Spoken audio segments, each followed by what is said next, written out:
All right, we have from West Virginia Pipeline, Michael Bolton, who has many hats here. One of the things that he excels at is welding. So I thought it would be neat to talk with him today about that line of work, and he may want to share some other things about his job here at West Virginia Pipeline. So thank you, Michael, for being here with us today. You're welcome. So how long have you been here at the pipeline? Tell us that first. I started working here when I was 16 years old, and still working here, so it's been a while. it's been a long time, yeah, 20 And, plus years. I know that you don't weld all day long, that you have there's other aspects of this job that you do. Right, yeah. I've welded pipe here for probably 15 years. I weld high pressure natural gas lines.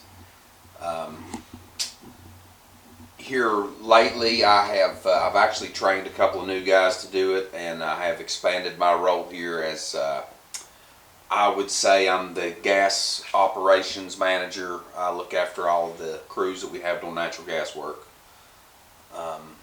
It's very busy. There's a lot going on in that field right now, so I stay on the road a lot.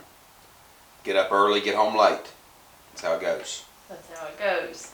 So, did you always know this was your choice for a career? Were you always drawn to this line of work? I always wanted to dig ditches. That's always, I like playing in the dirt. I like being outside. I'm not an office guy. I like the outdoors, and this job gives me a chance to be outdoors. Exactly, that's great.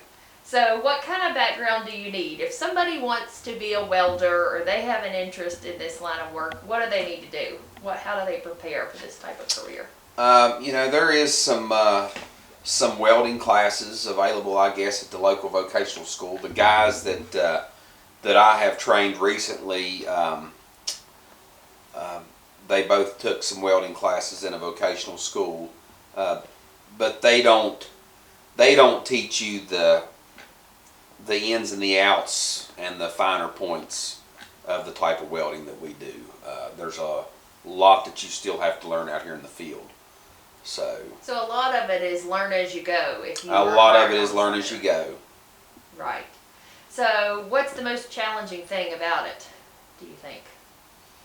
The most challenging thing about it. Or any aspect of your job.